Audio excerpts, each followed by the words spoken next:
आज हम एक एग्जाम्पल से समझते हैं कि इंश्योरेंस सही है कि लोन सही है। तो देखते हैं कैसे।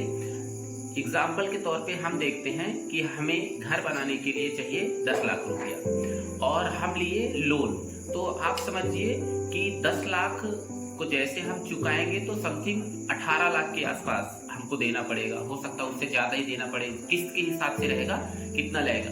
तो हमको कितना लगेगा, लेंगे लोन 10 लाख घर बनाने के हिसाब से, और तो हमको देना कितना पड़ेगा 18 लाख। वहीं पे आप समझिएगा कि हमने घर तो बना लिया और इस दरमियान हम एक किस्त जमा किए और हमारी डेथ हो गई। तो आप समझिए कि यह हमारे घर परिवार को भी जो हम लोन लिए थे इसको जमा करना ही पड़ेगा, है ना। तो वहाँ पे और पूरा जमा करना पड़ेगा, वहीं पे कोई कुछ रिलैक्सेशन नहीं लगेगा। वहाँ पे दूसरी तरफ देखते हैं कि हमारे पास था 1 लाख रुपया।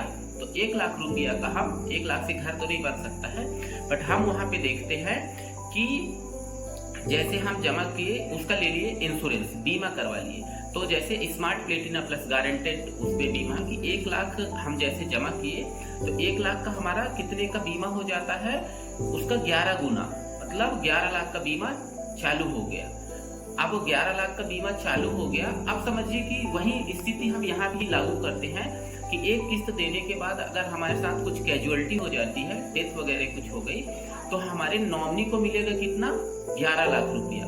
तो आप समझिए कि 11 लाख का, अब चूंकि घर का मुखिया नहीं है, कमाऊ पर्सन नहीं है, तो वहां पे क्या होगा कि एक जो घर है तो वो 11 लाख का 10 लाख का ना बन के वहां पे 4 से 5 लाख का बन जाएगा, और जो बचा हुआ 5-6 लाख है उसको बाकी जरूरतों के लिए हो जाएगा।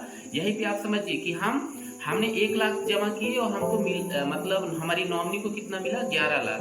और वहां पे देखेंगे कि हमने 10 लाख लोन लिया और चुकाया कितना, 18 लाख।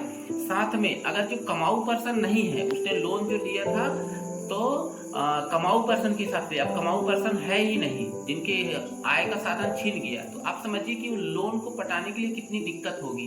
तो आप समझिएगा कि यहाँ पे लोन से बेटर देन जो है वो क्या है, इंश्योरेंस है। तो मैं ऐसा नहीं कहूँगा, बट आप समझिए कि यहाँ खुद ही इस तुलना के माध्यम से समझ गए होंगे कि बेस्ट क्या है। तो इंश्योरेंस सभी को रखना चाहिए।